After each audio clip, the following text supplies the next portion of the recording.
the second best of 3 of the night.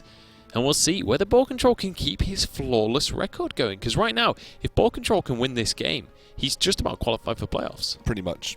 I'd have to do some maths after the stream. It's basically, assuming no ridiculous tiebreakers, he's qualified for playoffs. Unfortunately, last season was full of ridiculous tiebreakers, so I'm just reluctant to ever say, yes, you've qualified. I spent about half of a day. I spent that entire morning working out what the potential outcomes of the tiebreakers were, and there were about 7 different outcomes. If he wins this and then fails to win any games in the rest of the Premiership, and then someone from the 2-2 group ends up winning 2 and losing 1, which we're assuming there's going to be some 2-2s after this week, then there is the chance. There is that chance. But I'd have to do some maths after this stream. And we are into game. Dan has finally got the camera off him so he can sort his eye out. And we're into the derby. Looking forward to this. Yeah, well, we'll see. The Demolition Derby. It's going to look like with a fiery war axe in hand. Actually, to be fair, Demolition Derby sounds correct. Demolition Derby doesn't sound very correct, does it? So, Cthulhu Warrior, Jambre? And what were we saying earlier? We were saying we think Cthulhu might find its way back into the meta a little bit. Those old god finishers that aren't Yogg-Saron, Cthulhu might find its way back in. And I mean, so what Warriors saw hit it during the nerf was Execute, right? It went from 1 mana to now 2 mana, and we were kind of generally saying, usually when you use that Execute, you still have spare mana anyway to armor up. So I don't think it's going to make that much of a difference. I am glad that Jambre has brought Warrior this week. Last week he didn't bring any Warrior. He brought that kind of terrible rogue deck, I'm not going to lie. It was like a miracle deck that had Deadly Fork in it, and he just didn't draw any minions, and it was unfortunate, really. Terrible deck. Well, it was a bold decision, and that's why I like Jambre. He is going to bring those decks. He brings terrible decks. No, but he brings decks that, if they draw well, they could work. Jambre is a terrible player. Don't ask it. 2016. Throw me under the bus here. You said it. I didn't say it. Don't worry, Lejam. I've got your back. After predicting him, then just slates him on shit. Nah, I like that Ball Control didn't throw down all of his traps, by the way, because he doesn't want to throw down freezing in this specific situation, because then he doesn't want to give more Cthulhu, essentially, to the Cthulhu Warrior. I said that in a really weird way. Doesn't want to give more damage to that Cthulhu by bouncing back that Beckoner of Evil is the correct word. For sure. Correct 3 words. Correct 3 words. Oh, I've had too much fun with the beginning of this series. I need to calm down a little bit. Breathe, man, breathe. But yeah, here we go. So, Cthulhu Warrior here up against Ball Control's Secret Hunter. You know, Ragnaros coming in once again. We saw this deck out of Ball Control last week as well, and he had great success with it. We'll see whether he's going to be able to replicate that success this week. I mean, up against Control, how would you expect this Hunter to fare? With the given situation that the next natural line of play for Jambre is going to be shield block likely, I actually don't think that Ball Control is in a particularly bad position. Usually, though, I would probably say that, especially with Justicar Trueheart being in hand for Jambre, you know, you start to potentially push yourself out of range of this Secret Hunter eventually. Yeah, I mean, Ball Control's had all the early game that he needs. So that is it. Double Cat-Trick he's had now? So if he does shield block, there's another 4-2 on board, so that's more damage that's going to come out of Ball Control. High main on 6 is always going to be great. I mean, Ragnaros on 8, I'm not sure he was running Ragnaros in his deck last week, so I think that is an inclusion. He might have changed that one around. Jambre probably knows this is Cat-Trick, by the way, because obviously Ball Control held on to that card, and it wasn't played until after the last Cat-Trick was procced. And he had the chance to play that card with the Huntress on board. So Jambre's probably get a pretty clear idea this is might going to be Cat-Trick after the shield block comes through. Do you think that Ragnaros may be an inclusion instead of Call of the Wild, just on that 8 drop? Yes, potentially. Maybe there is just one Call of the Wild, so it helps you curve out a little better on turn 8. I mean, I certainly think that might be the way that Hunters do start to just run the 1. I mean, I know it's really powerful at 9, but sometimes as Hunter, you want to get the game finished before 9. Yeah, and you can see Jambre, he was really deliberating using shield block because he was thinking about Cat-Trick, and this way he does take one off the board but gets replaced directly with another. And that's a nice pickup for Ball Control. Picks up the Eagle Horn Bow, and he's going to start applying pressure here to Jambre, who doesn't really have a very good reactive hand. You know, he's got to be placing things down. There is a freezing trap. Ball Control is looking in a very fancy situation. Exactly, because naturally you'd probably think, okay, let's play Justicar, because then I can start armoring up. But if you do, you're looking at possibly dying next turn if there was a kill command and a quick shot, for example. Sure.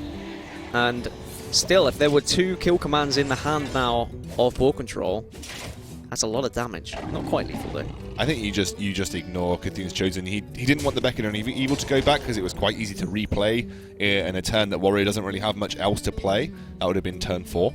And in this specific situation, you're probably not worried about him spending 6 mana to buff Cthulhu up, because Cthulhu is probably, for Ball Control's win conditions, going to become irrelevant. Definitely. In Ball Control's eyes, he wants this game to be over before Cthulhu can even come into play. He's not using that Eagle Horn bow charge. Hey, there's that new execute. Do you know what would be good? If you could, I don't know, play your Sylvanas, hit in, execute the high main. Oh wait, you can't because it's 2 mana now. Sorry, buddy. I do love the nerfs that came from Blizzard. To be honest, they were much needed, and I'm glad they are kind of looking at the vanilla, the basic cards, and saying what do we need to change up to make sure that this meta is always nice and fresh. Jambre, not going to be a happy sight to have a Savannah high main on board. He was hoping, I think, for a shield slam from that shield block there. And now do you just throw down Bran and say, well, I could, the following turn, play Ancient Shield Bearer? You know, I could have Ancient Shield Bearer. You know, that's something I guess Ball Control would have to think about as well. Yeah, but I mean, even with bluffs and things coming out, all things considered, I think Ball Control is sitting in a pretty fantastic position. He is, yeah. Plenty of damage to layer into face this turn. 5 still remaining. He's got 3 charges on the weapon, so I'd be very surprised if he holds onto that. It's going to kill off the Acolyte here. And to be honest, I wouldn't have been averse to just hitting in the face on this turn, considering how low his opponent is. I would love to get his reasoning to holding on to those bow charges for so long. I guess he really wants to make the next freezing trap super worth it. And nothing for Jambre will provide the remedy needed to win this game, and Ball Control goes 1-0 up. Yeah, so Ball Control with a convincing start to this series, getting that Hunter out the way as well.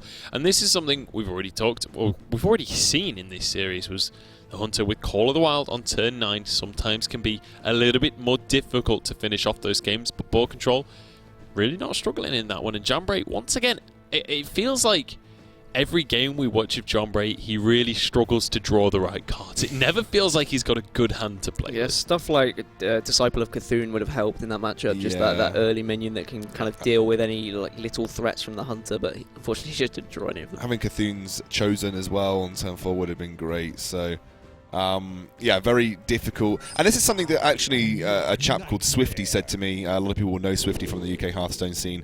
He said Jambre actually, if you look at all of his games, has just been ridiculously unlucky with his draws. But going into a matchup that he's brought this Zoolock into another Zoolock, so it is Battle of the Zoolocks, and there is a Forbidden Ritual for Jambre, a card that we have just not seen a lot of recently. Yeah, and there's also an Abusive Sergeant still in this Zoolock, and this is why the nerf happened. So Abusive Sergeant used to be a 2-1, now it's just a 1-1, and it's for this reason. You can't play it. You don't really want to play it naked anymore. You can't play it on turn 1, but Ball Control feels like he has to, and you can see his face. He doesn't feel happy about playing that turn 1 Abusive Sergeant.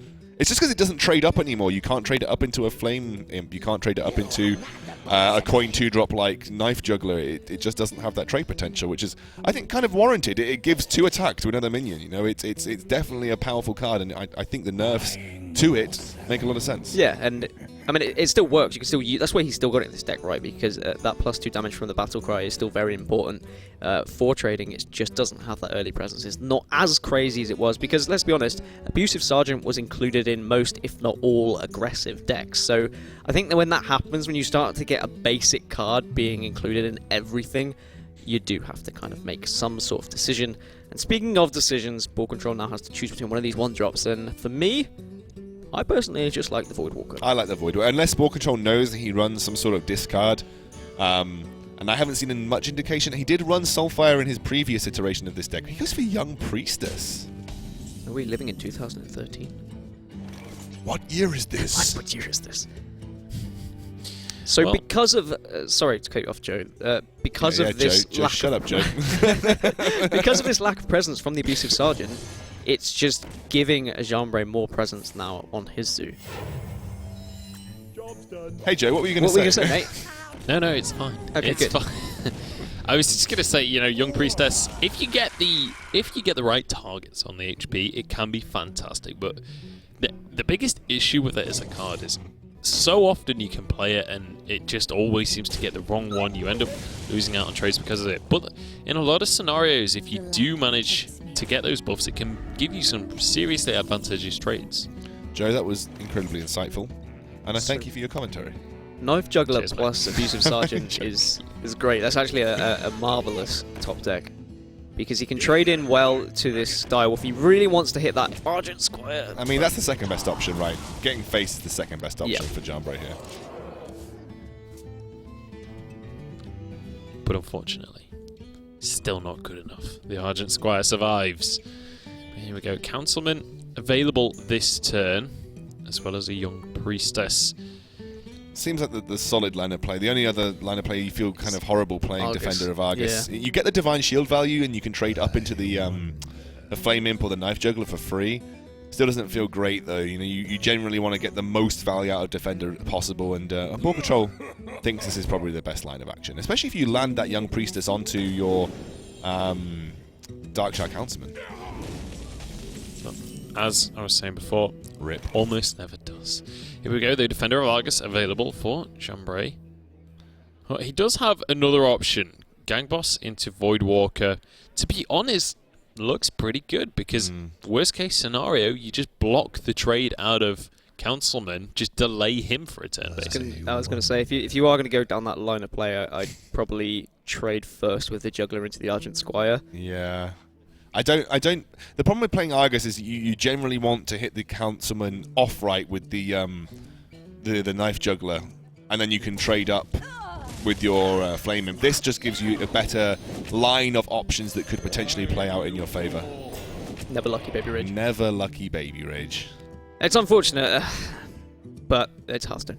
That is Knife Juggler. Reynad would be rolling around in his bed in America right now, realising that Knife Juggler is yet again deciding £30,000 Hearthstone tournaments. Decided all by one card, and it is that Knife Juggler. Well, Power Overwhelming is a pretty decent draw here, and the Knife Juggler will be the target.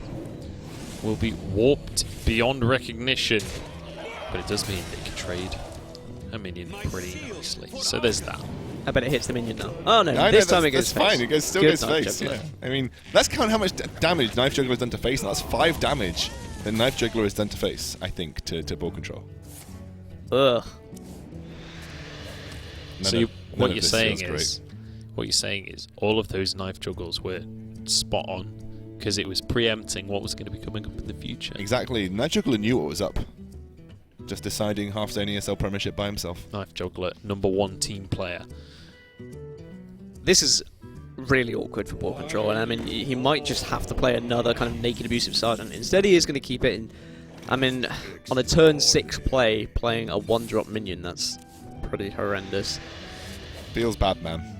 It does, and to be fair, Jambre can't reply with the strongest of turns either, but his board is already of a threatening enough position that just adding more damage to it is going to be frustrating for Boar Control. And the trouble with Zoo is that it generally doesn't have great comeback mechanics, because it doesn't really run anything like Hellfire. I think Boar Control, yeah, I mean, he knows there's no way you come back into this board state for himself. Interestingly enough, Boar Control has shown he probably isn't running Doomguard in that particular variant because he's got the Leroy. You don't often run Doomguard and Leroy in the same Zoolock deck. And this is kind of like a throwback to maybe around 6 months ago, the kind of variant of Zoo we were seeing just before Old Gods was released. It was the Leroy with the Power Overwhelmings, the kind of turn 6, turn 7 looking for lethal with that little combo there. And that's an interesting throwback for Boar Control. Yeah, absolutely, and it's going to mean now that Jambre, he's managed to even up this series. We are 1 apiece right now, neck and neck between him and Boar Control. And I'm curious to see what decks they move on to now. The Warlock is going to be out of the way for Jambre. Do you think he'll go back to what he played in the first match, or do you think he'll maybe move into his new deck? Or it's kind of like you flip a coin, right? Yeah. You've got to win with all of the decks regardless. Oh, it's his Egg Paladin. It's Egg Paladin. The deck that almost, I feel like, gave him his name at this point. I think Jambre was very notorious for playing this quite frequently. Not going to be too happy with the fact that he's just picked up about 1,000 weapons in his opening hand. He's got How many? 1,000 and what? Goodness. And I Let's was hope- going to say typically against like a Malygos Druid is that because Malygos Druid is quite slow and it kind of ramps up, this deck might do okay against it. But when you do have 1,001 weapons in your hand, You really wanted some Divine Shields to come through for Jambre. He's going to face up against the Wild Growth turn 2 here. He's probably just going to have to play Rallying Blade if nothing else comes through. No, he's going to just carry on hero powering. Well, if he does get the Divine Shield, think about next turn if he can Rallying Blade and use an Argent Squire on top of it. It's going to be a pretty nice turn 4 for him. Goodness gracious, 3 mana ramp here for Boar Control. yeah. Mysterious Challenger, though, that's something that we should take note of. Oh, my word. This is every single weapon. So you know when we said earlier how Jambre has just kind of been really unlucky with his draws, and Yeah. do you remember that rogue deck that he brought? Like, that was pretty terrible, and he kind of drew everything that wasn't a minion. It seems like it's happening again. But I mean, at least he can put some damage into face of Boar Control, and actually, the fact that he has put 4 damage into face of Boar Control might be thinking, right, okay, so he's probably got more than one weapon in hand. It's just Boar Control going to throw down another Nourish here. And next turn, the pain will start to begin for Jambre. What can Jambre do to try and alleviate that pain? Not much is the answer. And you said you want to touch on Mysterious Challenger. I mean, typically Jambre calls this a Secret Paladin deck. He doesn't call it Egg deck. He doesn't call it Divine Shield deck. He calls it a Secret Paladin deck. Shattered Sun Cleric as well. Shattered Sun Cleric, We are boys. still in like 2014. What's going on? But it does work. Yeah, I mean, enables that egg as well, gives it a reason to be targeted. Look at Boar Control's face at just the sight of that card. You have not gone back in time, Boar Control. This is still 2016, believe it or We're not. going to be resurrecting 2013 memes as well. And that one of what year is it generally seems pretty relevant. Pretty appropriate right now, yeah. Astral Communion, as ever, going to be an Totally, option I would take from that, the Raven absolutely. Idol. Yeah, 100%. Not really any reason not to. Gain 2 entire mana. Exactly. No, I actually generally think Starfire is probably the best option. I guess you're thinking maybe I win. He probably won't be able to deal with Arcane Giant. Maybe Savage Roar could give me some sort of win condition, but I think Starfire is generally probably a better pickup in this situation. Argent Commander could actually prove to be quite good here, but Mysterious Challenger is the one that will come down. So I wonder how many secrets he's running. I'm going to guess maybe 2 or 3. 3. One's definitely Noble Sacrifice. One is Probably Redemption. probably Redemption. And do you think there's Repentance in there? Let's find out. Our handy production guys, if they mouse over, we will see. Competitive Spirit, Okay, yeah. that makes a lot of sense. Redemption and Noble Sacrifice. Thank you, production. Thumbs up, everybody. We love you guys. Well, this is actually, despite the starting hand, not looking awful for Jambre. He's got a pretty hefty board for himself. Arcane Giant going to be blocked out by the Noble Sacrifice as well. And if there's no answer to the board control that Jambre has right now, this Competitive Spirit is really going to be a spanner in the works. So, the Innovate swipe will clear up the entire board for Board Control, I believe. Yes, I believe you are correct, sir, on that one. And not a fun situation for Jambre to entertain. And well, I don't think receiving a Malygos swipe is ever a fun situation to entertain. But well, this is. So I think what Jambre's thinking here is I actually hit face, and unless he's got heal, then I can just Argent Commander Abusive Sergeant next turn and win the game. Unfortunately, we see Living Roots and we see a Ragnaros. Which should Or be just Starfire, you know? Starfire for 10. I completely forgot Starfire. You got that from Raven Idol. And swipe off the Well, top. that's game. There we have it. What a way Sorry, to Jambre. end things as well. Board Control giggling away to himself there as a very convincing Malygos game coming out from him there. And to be honest, I think that's probably... Just rolled a bottle cap across the thing. That's probably the most convincing Malygos game I've ever seen, or like the quickest Malagos game I've ever seen. It's also where he the worst Paladin draw I think I've ever seen as well. It was just like, oh, by the way, I've got Malagos and a Moonfire and 2 swipes available in the same turn, and then the next turn follows up with, what, another swipe? It's like... The thing is, it could have gone... 3 whole swipes? It could have gone the other way completely if Jambre had drawn those minions instead and got that board presence. I mean, he managed to chunk him down to 14 health. Just think, if he hadn't have had so many weapons and hadn't had some threats instead, it could have been completely different. So if Jambre picks up some of his early threats here, like Disciple of Cthulhu, Beckoner of Evil, Cthulhu's Chosen, and maybe has a Brawl that he picks up later on as well, in this matchup, he is not completely unfavoured. It's going to get rid of both Brawls. I would have, to be honest, maybe like to keep just one Brawl just in case. Hold it on. You are on the side with the coin as well. Really can ruin a Zulok's day, but here we go. Still 2-1 right now. Ball control with the advantage. Jambre, he's got a Fiery War Axe in hand, also a Ravaging Ghoul, so things looking a little bit better for him. Absolutely. Flaming comes down. This is the choice for Jambre now. Does he think about using Coin and Fiery War Axe?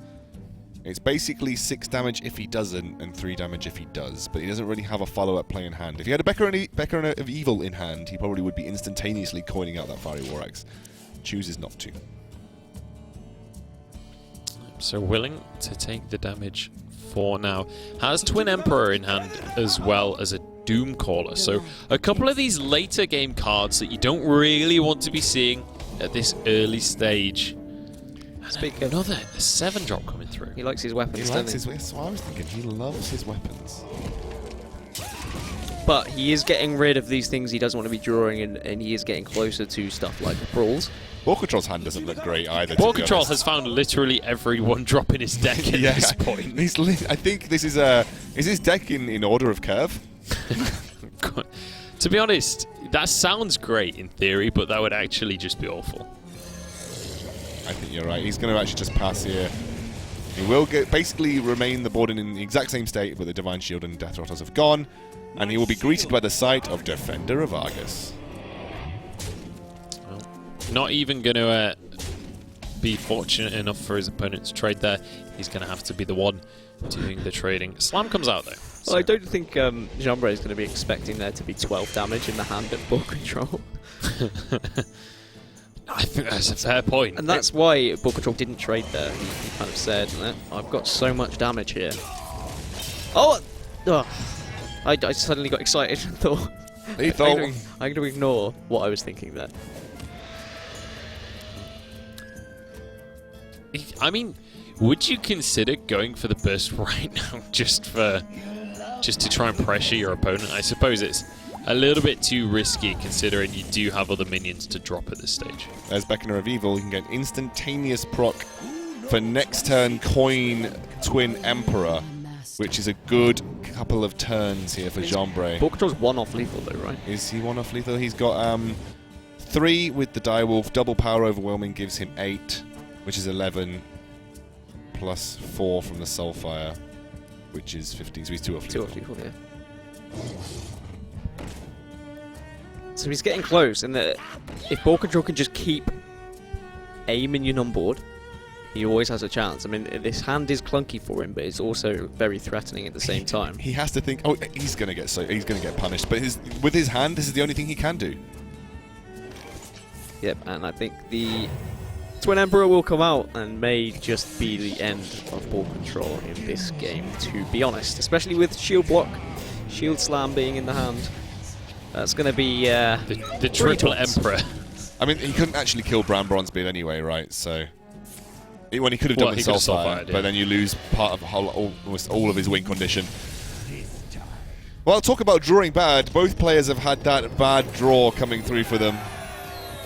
This has been a strange series, to be quite honest, so far. We're now 2-2. Jambre managing to even things up against Ball Control with a pretty bizarre game. Ball Control with a 12 damage in hand from like turn 3 available. We've got through 4 games of Hearthstone in half an hour, compared to the 5 games of Hearthstone that was about an hour from Green Sheep and Mysterious. So we have rattled through these 4 games between Jambre and Ball Control. And now we have Secret Paladin against Zulok, which is going to be another quick game as well, if you think about it. Yeah. It shouldn't go on for that long. And honestly, I wouldn't be averse to favouring Jambre in this particular matchup. It really depends on what ball control draws. I mean, again, this is just half control. That is such a random point to say. It really depends on what they draw. Well, obviously, it's half don't given.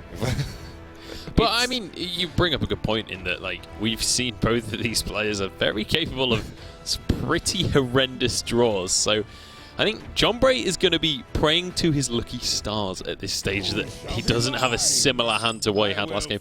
I've got to say, I'm interested that he runs 4 weapons in this deck. It does seem I actually would have cut one of the true silver champions myself. If he was going to go down the rallying blade path and really try and look to exploit early divine shields, I probably would have cut one of the true silver champions. But I don't know. It's true silver champion is just such a good weapon, arguably one of the best weapons in the game. It's a really tough decision to make. But you know, Jambre has played this list for many, many years, and he's got some early divine shields to boot. Probably won't get value out of them, but definitely looking all right from this point forward.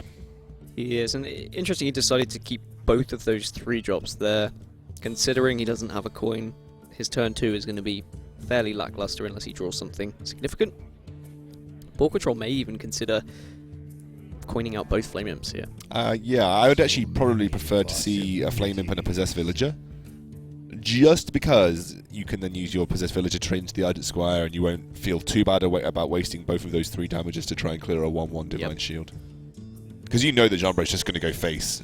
Or you just say, well, I'll beat you at face and run 6 damage in the following turn. But then you've got to be slightly concerned at the fact that it's Divine Shield, it's Egg Paladin, you've seen him run Rallying Blade before, and you will get heavily punished by Rallying Blade if you make the double Flame in play. And then don't trade into the Ardent Squire. Well, he's going to coin, and he's actually just going to drop the Possessed Villager as well. So opting to go for the slightly safer play. Much prefer this. Yep. Yeah, no 2-drop for Jambre, so just has to dude up and hope that his Divine Shield remains intact for next turn. Ball control will be fairly happy with the hand he's got, apart from maybe the oh, that's a great card. Bloodsail Corsair obviously removes 1 durability, doesn't it? From yes, it does. And obviously you see Rallying Blade, if it does get used at some point, it won't get used, I think, if this Divine Shield goes down, which I think Ball control is definitely what he's thinking about. And this is the issue for Jambre, is like, a lot of players wouldn't really know this deck too well to play against it, but he's against one of his teammates. There's no way that they haven't played this matchup like at least 50 times before, you know? It's so difficult when your opponent knows your deck list as well as you do and can play around every aspect of it. So there's a couple of choices here. Shattered Sun Cleric allows him to trade one of the 1/1s up into the 3/2, and that might force Ball control to make the trade with the Dark Peddler following. There's the Argent Horse Rider, which you can trade into the 3/2 itself. This is probably a good decision, though. It's going to make the value trade. To the value trade, It's the value trade as well. What do you get punished by? I mean, that's fine. What do you get punished by? Not a whole lot in this scenario. Hungry Crab, Light Warden, Voidwalker, not the greatest of... I think Voidwalker's fine. Yeah, I mean, I would say Voidwalker's pretty much your only option there. Yeah. You don't really get any value from the other 2. And then Ball control opting to also go for the ultimate value trade, meaning the Voidwalker isn't instantaneously deletable. Dragon Egg's good here. It really helps his mana curve. Can use that Rallying Blade, but we do see Bloodsail Corsair, which is going to probably frustrate Jambre a little bit. Yeah, Ball control is smiling. He knows he's got it in the bag with the blood. Not the whole game, but he's got that Rallying Blade in the bag with that Bloodsail Corsair. To be fair, without it, I mean, Ball control's not looking in great shape, but because of that pickup, it definitely favours him now for this matchup. There it goes. Look at Chambre's face. He's a little bit bamboozled by the scenario that's unfolding in front of his eyes. There's the Silent Knight to come on through, but not going to play that one just yet. Looking for these trades at this stage. I actually think Jambre is looking in a good position. He's got Mysterious Challenger to follow up next turn, and Ball control really looks like he's almost struggling for answers, or even anything to bring to the party. I think you could think about using Darkshire Councilman and the Forbidden Ritual. Does Jambre Secret Paladin run Consecration? I would presume most Paladin decks run At least a one, Consecration, for sure. right? I like the way that Jambre as well hasn't been trading into that 3-1 Flame Imp. He's been avoiding that and duding every turn. It just basically says, like, I am going to trade one of these 1-1s into your Imp, whether you like it or not. And if not, you're going to be the one that has to make an awkward trade. But the Challenger is out now, so Noble Sacrifice comes on through. And I believe the other one will be Redemption as well, because unfortunately, he drew his competitive spirit. I mean, at first glance, you're probably thinking, oh, it's a shame he drew his competitive spirit. But actually, with just the Mysterious Challenger on board, I guess the competitive spirit isn't going to make too much of a difference. It may become more of it may have more impact later if he has more minions on board. So he wants at least one to hit this 2-1, obviously. Otherwise, he's probably just going to trade into the... I think Ball Control's... None of them hit the 2-1. Get it. And now there's a nice, comfortable trade available for Jambre next turn. The 6-4 into the 8-5 Councilman. Fantastic news for our Paladin player. And if Ball Control doesn't make this trade with Mysterious Challenger, we can see that he's going to get punished by Argent Commander. Is Ball Control thinking about that, though? I think... Can you afford to think about that? When you have 8 damage on board, you jam into face. No, do you know what? I completely agree. You need to jam that 8 damage. I mean, you've got Leroy Jenkins in hand. I guess there at some point you have to think about, well, actually, I have a win condition that I need to play to. And generally, when you are playing Hearthstone and you obviously don't have the benefit that we do, where you can see the opposition's cards, you generally go for the play where you think, okay, they're not likely to have this. Defender Vargas is going to be very good, though, here for Ball Control. Definitely will. It will allow him to trade up a little bit, take down some of those heavy-hitting minions. But I think going to face with the 8 damage was also important because he has that Leroy Jenkins in hand. It's the win condition, right? You need to play into it. Get it out! Get it out! At this point, you're like, okay, do I bother with the Argent Squire? I know. Okay, he's just saying, no, I've got Leroy Jenkins. Like, this is the only thing that I can do. I think you maybe take out the 6-2 with your 1-1s, but the 2-2s going into face is good because you expect that he's going to trade at least the Argent Commander into one of those 2-2s to get through it. I guess he's thinking about, if I trade these 2-2s in and I draw Power Overwhelming next turn, I have Lethal.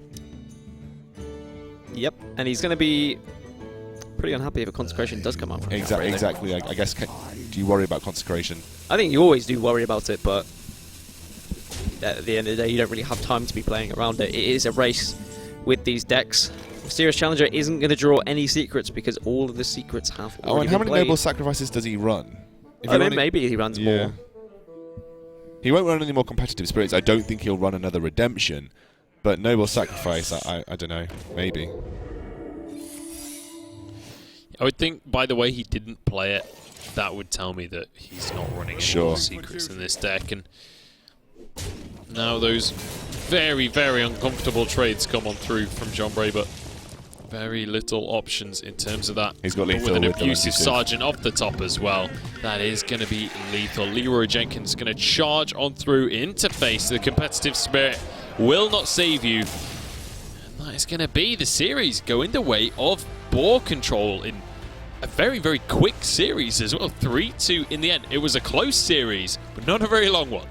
No, and I mean, when it comes down to it, Zulok against that Egg Paladin, I mean, I think Zulok, it kind of is better. It's more of a consistent deck, and I think that's the problem with this like kind of Egg Secret Paladin is when it draws well, it could be very good, but when it doesn't, it's you need to not very outmatch pressure. I mean, traditionally, the old Secret Paladin would sometimes struggle against Zoo because there was a lot of easy trades to make to get around those secrets. When you think about the Avenge and, you know, very easy to trade up into hard-hitting minions that Secret Paladin had.